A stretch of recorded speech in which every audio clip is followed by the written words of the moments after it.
Yep.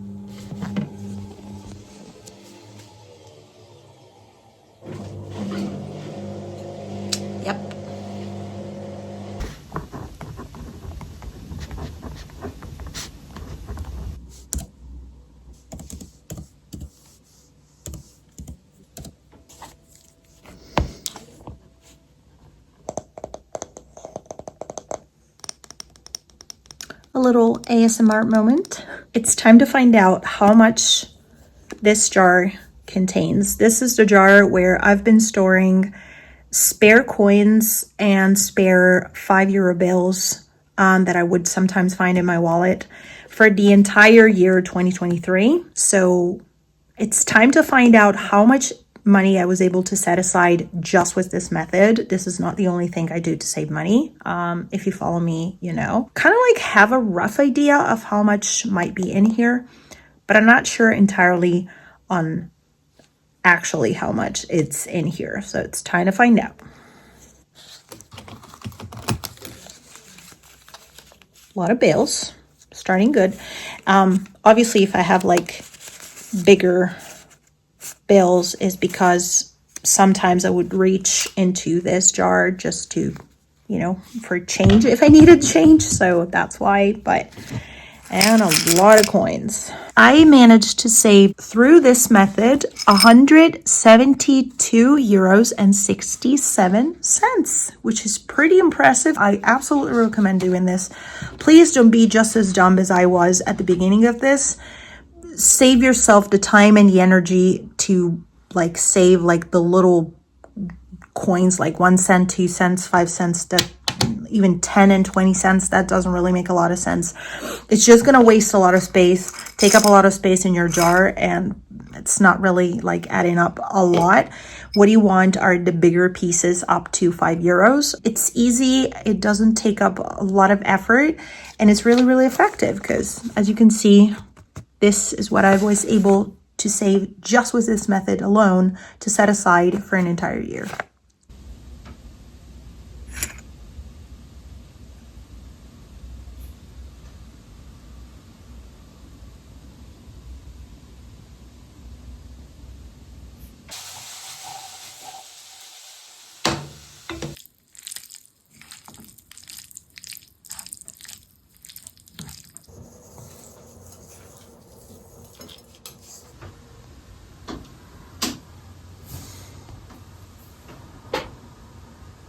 I hear reports of medical school. Yeah, I may have to spend some more time in Michigan.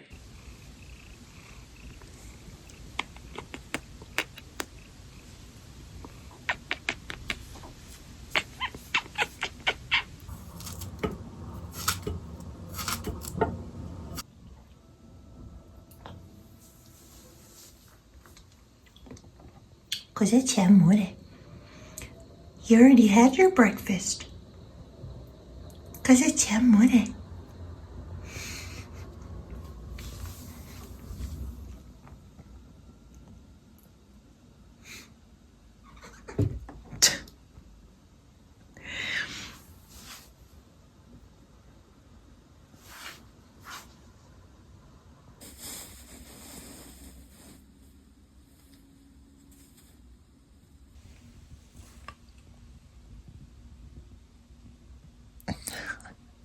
Okay, story time. The reason why I am able to be lazy on a Wednesday morning right after the Christmas break is because I am currently in between jobs. It still feels really very unreal to say out loud, but on the 15th of January, I'm going to start a new job I don't think it's exactly my dream job, but it can potentially be with a dream company. So after years of settling, and if you know me in person, you know, it kind of like feels very good to be able to make such a change. Obviously, I'm scared to death because I always hated job search and starting new jobs. But at the same time, I feel very motivated and very, very excited about everything that is going to come. Obviously, I'm also very excited about the fact that I have a little bit of a cushion between old job and new job, because I don't think I would have been able to start right away on January 2nd with the new job. The last couple of months of 2023 were insanely stressful for me. You didn't see any of that, but believe me, I got to the Christmas break that I was barely able to stand on my own. I don't know how I made it, but basically in November and December, I was still working my old job. In between, I sent applications for new jobs, did interviews. Then I found this new job.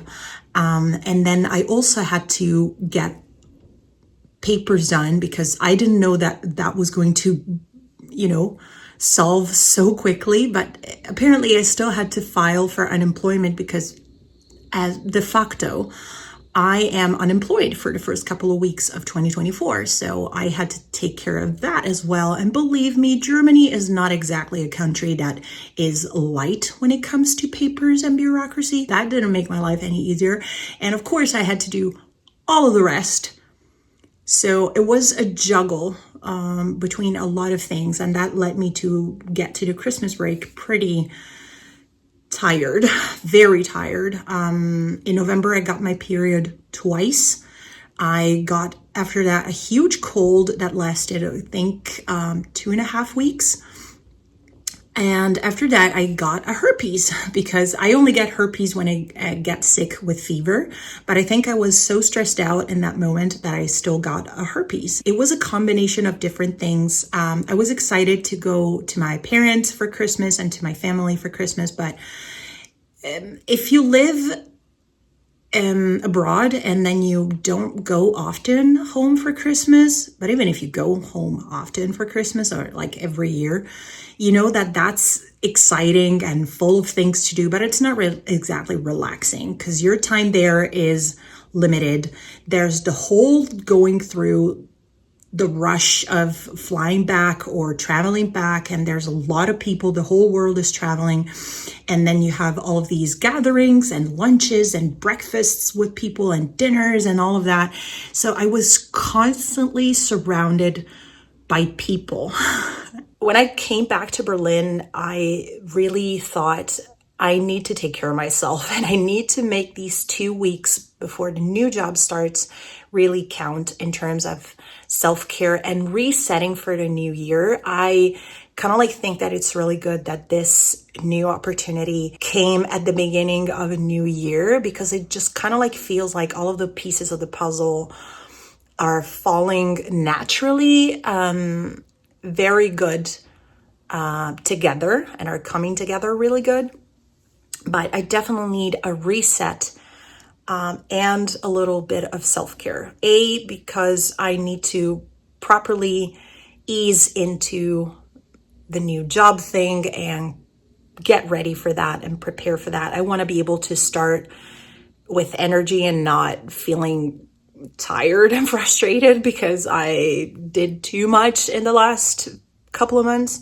And also, as I think these 2 months of pure stress and over scheduling and over busyness showed me that it's easy to neglect your own health when there's so much going on and you have so much on your plate. Ever since I got diagnosed with rheumatoid arthritis, it became very clear to me that I need to make my health an absolute priority because if I don't do, nobody else will do it for me.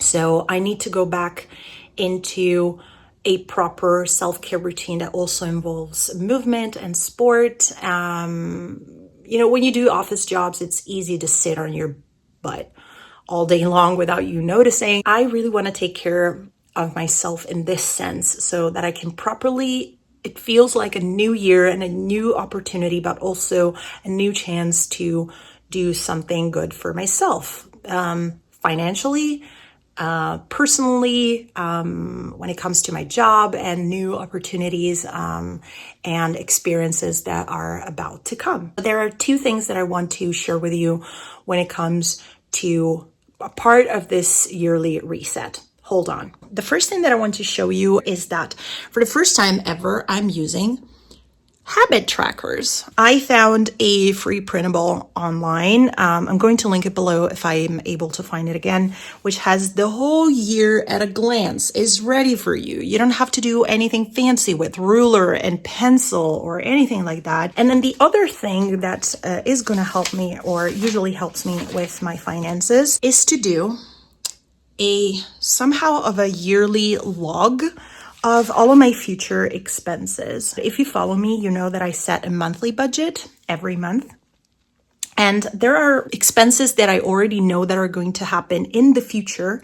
And I want to note them down, because if I don't, then I would set up my monthly budget and think everything's perfect and it's peaches and I'm saving so much this month. Wow, it's amazing. And then I look at my bank account and I say, whoa, I did completely forget about that. I have 3 months on every page. It's just very simple, nothing fancy, not kind of like fancy bullet journaling with stickers and washi tape here. But basically, I note down all of the expenses that I know are going to happen. For example, in May, I noted down that my cat is probably going to go back to the vet for her teeth cleaning. That was recommended. In June, I have my yearly worldwide traveling health insurance.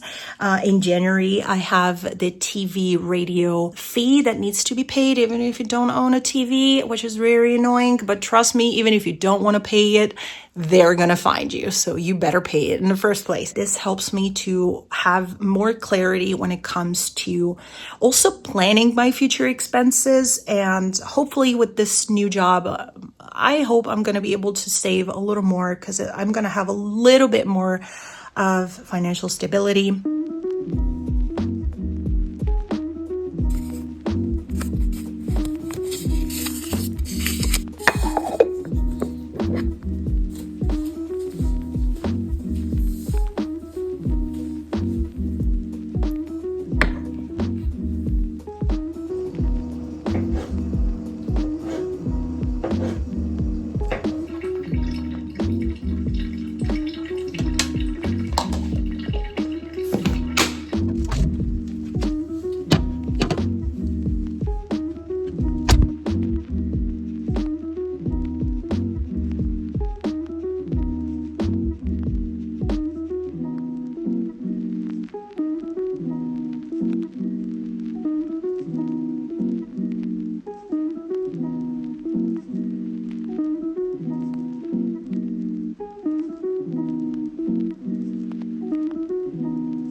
So I'm almost done with this little organizing project. Please never mind my clothes drying here in the back. My idea was to divide the things that I have that I want to keep as mementos in categories so I can organize them in the 2 separate boxes that I bought.